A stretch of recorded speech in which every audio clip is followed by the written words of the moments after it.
bem? Seja bem-vindo ao nosso programa, Adriano. Obrigado por aceitar o nosso convite, viu? Obrigado pelo convite. Olha, nós queremos falar sobre essa questão que muitas pessoas, inclusive nós mesmos, acho que todo mundo deve ter, de alguma forma, essa questão da autossabotagem. Como que a gente poderia começar este papo? Explicando para as pessoas o que é autossabotagem, talvez? Hoje há muito estudo sobre o cérebro, né? A gente fala do lado racional do cérebro, do lado emocional, fala do lado das humanas, do lado das exatas. E quando se fala de autossabotagem, nós podemos definir como a mente amiga e a mente inimiga. E é na mente inimiga onde estão os nossos sabotadores, né? Que são inimigos internos que nos fazem agir, mas de uma forma muito dolorida, de uma forma não funcional. Que nós não queremos, é isso? Nós não temos essa ciência de que não queremos. Tá. Quando nós temos algumas ações, nós pensamos que estamos agindo de maneira certa. Só que isso nos causa estresse, nos causa ansiedade. Se você não está confortável com a situação, não está sendo um pensamento, uma ação de uma forma otimizada, está vindo da forma de autossabotagem.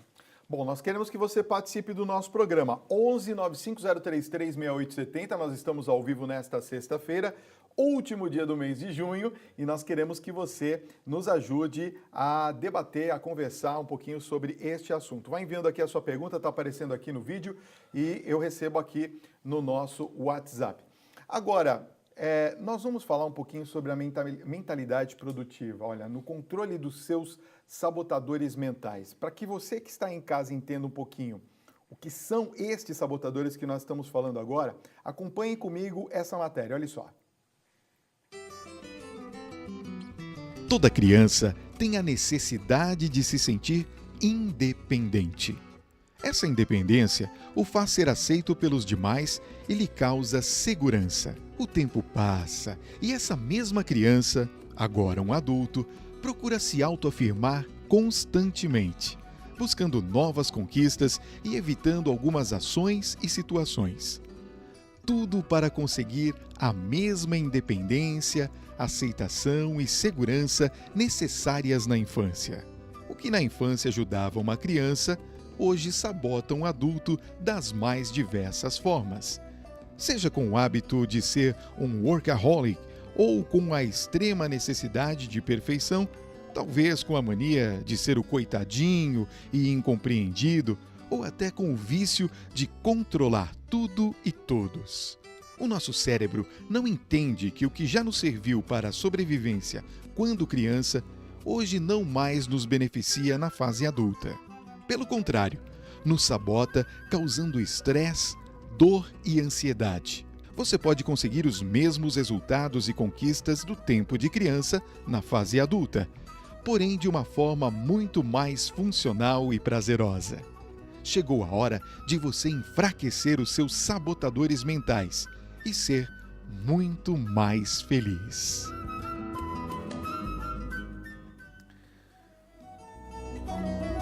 Pois Adriano, aí eu pergunto para você, aquela pessoa que se autossabota, ela reduz também a sua produtividade no trabalho, em casa? Exatamente o que acontece, porque pela mente, o que seria produtividade? Geralmente, quando se fala de produtividade, as pessoas têm em mente que é produzir muito, né? Realizar, fazer muita coisa. Isso não é um conceito errado, mas, na verdade, no conceito mais profundo de produtividade, é um comparativo entre o resultado que você obtém com o esforço que você aplica. Então, você pode ter muito resultado e aplicar muito esforço para ter aquele resultado, mas você pode também ter muito resultado e aplicar menos esforço do que o resultado que você obtém. É aí que se dá o conceito de produtividade.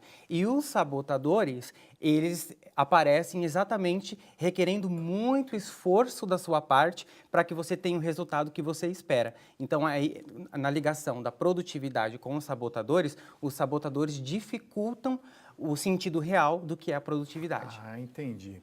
Olha, nós temos uma imagem aqui, pode colocar para a gente, por favor, Tiago? que ilustra um pouquinho sobre a questão do cérebro. Como que nós podemos ser mais produtivos usando o nosso cérebro? O primeiro passo para isso é você ter a ciência de que se você está agindo pela sua mente amiga e não pela sua mente inimiga, né? Então, o simples fato de você saber que algumas exigências que você se autocobra vêm, muitas das vezes, do sabotador e não de você. Então, o simples fato de você reconhecer esse pensamento, essa ação, não sou eu quem quero, é o meu sabotador, já faz com que você utilize a sua produtividade de uma forma melhor através do cérebro. Essa imagem que nós colocamos aqui no ar, que divide o cérebro em duas partes, seria mais ou menos essa ilustração? Essa ilustração da mente amiga e da mente inimiga. Então, de um lado é a mente amiga, do outro é a mente inimiga, é isso? Exatamente. Aí você tem os mesmos resultados, porém com um caminho muito mais dolorido e um outro de um caminho muito mais funcional. Então, agora, como que a gente faz para gerar esse equilíbrio? Porque eu imagino, eu não sei se isso é de se dar de forma consciente ou inconsciente, mas como que a gente faz para equilibrar isso tudo e não ser um ouvidor desse lado negativo do cérebro?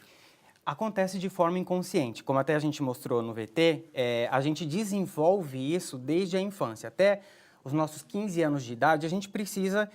o que é muito mais importante para a gente é a sobrevivência. Então, a gente desenvolve a independência, a busca, né, conquistas sempre. E isso vai passando de fases em fases. Na fase adulta, continua muito forte essa busca de independência e de conquistas, buscas de conquistas.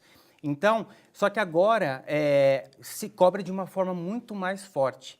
E é dessa maneira a gente não tem a clareza de que isso hoje já não nos ajuda mais, isso já interfere, isso já nos faz mal, já causa estresse. Então, se você, por exemplo, acorda no meio da madrugada pensando em algo que você tem que realizar, nervoso, estressado, você está se sabotando, você não está no seu pensamento de produtividade funcional. Ah, entendi.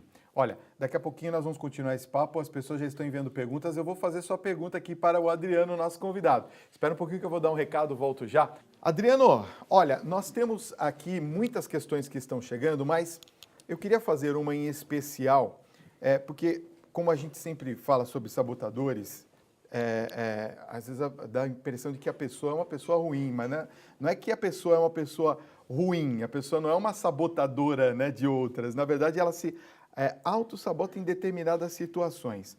Quais são esses tipos de sabotadores?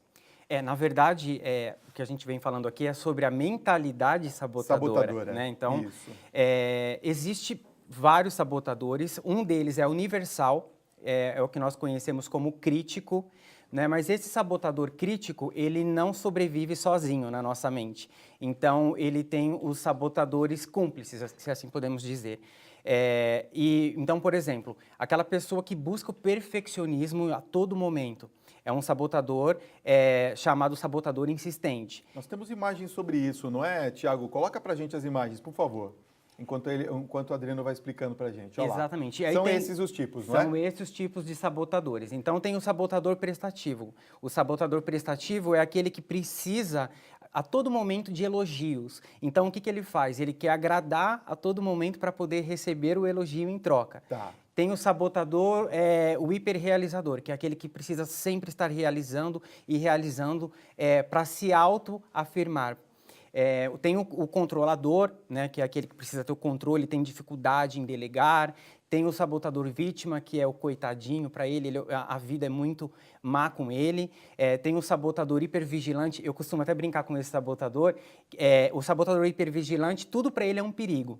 Inclusive, se não tem perigo, para ele é um perigo. Então, é o sabotador hipervigilante. Tá. Então, a gente tem vários sabotadores. No caso, por exemplo, o sabotador é uma pessoa extremamente crítica consigo mesmo. Como que a gente pode fazer, por exemplo, para que esta crítica, que todo mundo deve ter um senso crítico, né, aguçado, não se transforme numa autossabotagem? A autocrítica, né, ela é, sim, muito importante. O problema é quando ela passa a te fazer mal, né? Você perde o controle daquilo. Foi aquilo que eu estava te explicando. Você fica ansioso, você fica estressado com aquilo. Existem técnicas de você aplicar no seu dia a dia e enfraquecer os seus sabotadores. Nós não sobrevivemos sem os sabotadores, até porque eles surgiram lá na infância por questão de sobrevivência. Então a gente precisa deles ainda. O problema é quando eles tomam uma proporção muito grande e a gente perde o controle no dia a dia. Uma das técnicas mais importantes é você ter... É muito parecido com as técnicas da meditação, do mindfulness. É você ter a atenção plena do seu momento. Se você perceber que você está se cobrando demais, que está te doendo, você parar e falar, calma, isso não é um pensamento meu, é um pensamento do meu sabotador. Eu preciso respirar profundo, umas 3 respirações, que é a técnica de meditação, para você ter a consciência plena do momento, porque aí você vai passar a agir pela sua mente amiga e não a mente inimiga. Então eu tenho como identificar que a minha mente está começando a me enganar, e eu falo, não, pera lá, isso aqui não está correto. Aí eu paro e respiro um pouco e coloco minha mente no lugar, é isso? É o primeiro passo, essa clareza de você entender que não é você e que é sua mente sabotadora. Tá. Essa técnica que eu expliquei aqui é uma delas, mas existem muitas técnicas que você pode aplicar no seu dia a dia para que comece a ter pensamentos mais produtivos e mais funcionais. Olha, tem uma pessoa que está escrevendo para a gente aqui a respeito de um acidente que ela teve e ela disse que ela começa a ter pensamentos ruins, que ela só acha que vai acontecer um acidente novamente e isso volta a ser pertinente na mente dela o tempo todo. Isso é um tipo de autossabotagem? Isso, na verdade, é um trauma. É um né? trauma. Isso é um trauma. Ela desenvolveu um trauma. Existem técnicas também, mas no caso da autossabotagem, não vem de traumas, vem exatamente daquilo que vinha para a sobrevivência. Tá certo. Olha só, são muitas questões, podem continuar enviando para a gente, 11 95033 6870. Eu queria falar um pouquinho sobre a questão de relacionamentos amorosos. Tratamos aqui às quintas-feiras com uma psicóloga a respeito desse assunto todas as semanas e muitas vezes a gente percebe, às vezes, que um relacionamento amoroso pode ter ali um sabotador automático. Isso é verdade? Como é que se desenvolve esse sabotador? É algo muito engraçado quando se fala de sabotadores mentais com relacionamento, porque eu já, inclusive, trabalhei com casais com a questão de autossabotagem, e geralmente, quando um desenvolve um tipo de sabotador, o sabotador cúmplice é muito forte, o outro desenvolve um para poder encaixar, porque é uma questão de sobrevivência. É mesmo? Olha só. Exatamente. Por exemplo... Um complementa o outro? Por questão de sobrevivência do relacionamento. Tá. Então, por exemplo, se um é hiperracional, aí o outro a outra pessoa desenvolve geralmente o esquivo para poder fugir da racionalidade do outro. Se um é hiperrealizador, o outro desenvolve o sabotador prestativo, porque aí também casa. Se um é controlador, o outro desenvolve o vítima, por questão de pura sobrevivência do relacionamento amoroso. Que coisa, eu não imaginava isso. Quer dizer, acabam se complementando na autossabotagem um do outro. Isso. E isso não significa que é algo bom, né? Porque o que acontece? É o que a gente vem falando da autossabotagem. Causa dores, não é funcional, mas por sobrevivência se desenvolve. Tá certo. Eu vou dar mais um recadinho, volto já para conversar. Adriano, olha, tem uma telespectadora nossa do Rio Grande do Norte, lá da Serrinha, é a Aline Lorani. Ela tem 19 anos, é estudante. Ela está perguntando se a falta de concentração, que ela tem muita falta de concentração e diz que está atrapalhando a produtividade. É um tipo de autossabotagem? Provavelmente o nível de crítica dela, que a gente falou do sabotador, que é o universal do crítico, ele funciona de 3 maneiras. Ele pode trabalhar tanto com a pessoa se autocriticando, como ela criticando outras pessoas, ou ela criticando situações. Tá. Provavelmente, como ela é uma estudante, o nível de exigência dela, provavelmente ela tem um sabotador insistente do perfeccionismo muito alto, ela se cobra demais e com isso interfere na concentração, porque gera ansiedade, né? Gera esse estresse, gera essa ansiedade. Então, provavelmente, esse sabotador insistente é o cúmplice do crítico dela, está muito forte, a ponto de ela não ter a mentalidade produtiva e estar agindo na mente inimiga e não na mente amiga. E como é que ela faz para sair dessa situação? Qual que seria a indicação para ela? Olha, como estudante, por exemplo, uma técnica muito interessante para ela seria, se ela está estudando, geralmente tem estudantes que estão estudando para vestibular e tem aquela cobrança de estudar muito tempo, parar um momento, fazer uma certa meditação, e não é coisa que leva muito tempo, poderia ser coisa de 5 minutos, para ela trazer ela para o momento presente, causar relaxamento principalmente na mentalidade, e aí ela volta para os estudos. Entendi.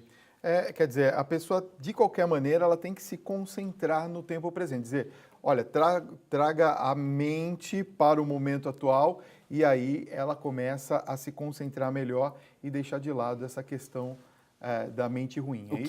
O que é chamado de atenção plena. Atenção né? plena. Existe até também um termo em inglês que é mindfulness, que é exatamente isso. De você trazer a sua atenção para o momento presente, estar ali de corpo e mente presente. Boa noite, Fábio. Sou de Goiânia, Goiás. Autocrítica elevada. Ou seja, eu sei que nada está perfeito, não sai nada do papel e principalmente do jeito que eu quero. É uma autossabotagem, Adriano? Com certeza. Esse sabotador do insistente, ele faz exatamente isso. Se busca uma perfeição e, na verdade, o perfeito não existe. Né? Então, de tanta perfeição que se busca, a pessoa trava e ela não tem ações, ela não consegue agir. Então, nesse caso, é o sabotador insistente, que é o da perfeição, que está muito alto, está travando ele de continuar e ter ações funcionais. Adriano Abner, coach de produtividade, obrigado pela sua presença nessa noite e espero que a gente melhore, né, a nossa mente, que é a mente sã, corpo são, não é não? Eu que agradeço, exatamente, ter uma mentalidade produtiva sempre. Muito obrigado pela sua presença nessa noite, viu? Obrigado por ter vindo.